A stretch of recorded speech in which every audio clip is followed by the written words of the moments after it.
बहुत समय पहले की बात है। एक हरे भरे जंगल में सभी जानवर खुशी खुशी रहते थे। उस जंगल में एक छोटी लेकिन बहुत चतुर गिलहरी रहती थी, जिसका नाम था चिंकू। चिंकू गिलहरी बाकी गिलहरियों से अलग थी। वह बहुत समझदार, साहसी और हमेशा कुछ नया सीखने को तैयार रहती थी।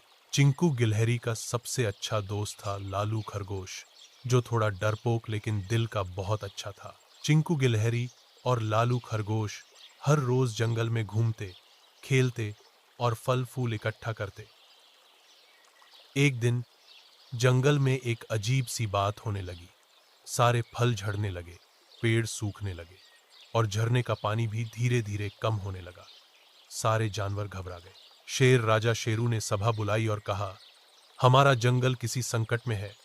कोई तो ऐसा है जो जंगल की शक्ति चुरा रहा है। सभा में बैठी चतुर लोमड़ी चकोरी ने कहा, सुना है, जंगल के उत्तरी छोर पर एक पुराना सूखा पेड़ है। वहां कोई जादुई शक्ति है जो अब जाग चुकी है। शेर राजा ने आदेश दिया, कोई बहादुर जानवर उस पेड़ की सच्चाई पता करे। सभी जानवर डर गए, पर तभी चिंकू गिलहरी ने कहा, मैं जाऊंगी, मेरे साथ लालू खरगोश भी चलेगा। लालू खरगोश थोड़ा घबराया, लेकिन चिंकू गिलहरी की हिम्मत देखकर वह भी तैयार हो गया। अगले दिन सुबह सुबह चिंकू गिलहरी और लालू खरगोश अपनी छोटी पोटली में कुछ मेवे और पानी लेकर निकल पड़े। रास्ते में उन्हें कई बाधाएं मिली, कांटों का जंगल, भालू का इलाका और एक तेज बहता नाला। लेकिन चिंकू गिलहरी की चतुराई से वे हर मुसीबत पार कर गए। जैसे ही वे उत्तरी छोर पहुंचे, उन्होंने देखा एक बड़ा पुराना अमरूद का पेड़ था, जो अब सूखा हुआ दिख रहा था, लेकिन उसकी जड़ से नीली रोशनी निकल रही थी। चिंकू गिलहरी ने पेड़ के पास जाकर ध्यान से देखा।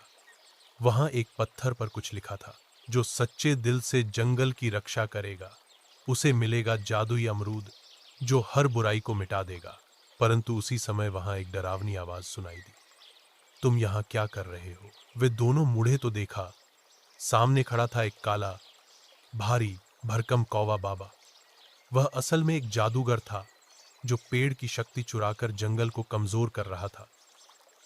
कौवा बाबा बोला, यह पेड़ मेरा है, जो भी इसे छूने की कोशिश करेगा, मैं उसे पत्थर बना दूंगा। चिंकू गिलहरी डरने की बजाय मुस्कुराई और बोली, बाबा, आप इतने शक्तिशाली हैं, क्या आप मेरी एक पहेली हल कर सकते हैं? कौवा घमंड से बोला, मैं सारी पहेलियां हल कर सकता हूं। चिंकू गिलहरी ने कहा, अगर आप ये पहेली हल कर लें तो हम चले जाएंगे, पर अगर नहीं कर पाए तो पेड़ हमें दे दीजिए। कौवा हंस पड़ा, ठीक है, पूछो। चिंकू गिलहरी ने पहेली पूछी, ऐसी कौन सी चीज है जो बिना पंख के उड़ती है, बिना पैरों के दौड़ती है और सब कुछ बहा ले जाती है? कौवा बाबा सोच में पड़ गया। वह बार बार बड़बड़ाता रहा, घोड़ा नहीं, पक्षी नहीं, सांप नहीं, लेकिन वह जवाब नहीं दे पाया। चिंकू गिलहरी मुस्कुराई और बोली, उत्तर है हवा। कौवा गुस्से में चिल्लाया, तुमने मुझे धोखा दिया। लेकिन तभी पेड़ से एक रोशनी निकली और कौवा बाबा पत्थर में बदल गया। चिंकू गिलहरी और लालू खरगोश ने देखा कि पेड़ फिर से हरा हो गया था। उसकी शाखाओं पर चमकते हरे अमरूद लटक रहे थे। अचानक एक अमरूद नीचे गिरा और उसमें से एक आवाज आई, तुमने जंगल की भलाई के लिए साहस दिखाया है। यह जादुई अमरूद तुम्हारे लिए है। इसे राजा शेरू को दो और जंगल को फिर से हरा भरा कर दो। दोनों चिंकू गिलहरी और लालू खरगोश वह अमरूद लेकर लौट आए। जब उन्होंने राजा शेरू को अमरूद दिया और सारी बात बताई, तो राजा बहुत प्रसन्न हुए। उन्होंने अमरूद का रस जंगल में फैला दिया। अगले ही दिन चमत्कार हो गया, पेड़ फिर से हरे हो गए, नदियां बहने लगी और जानवर खुश होकर नाचने लगे।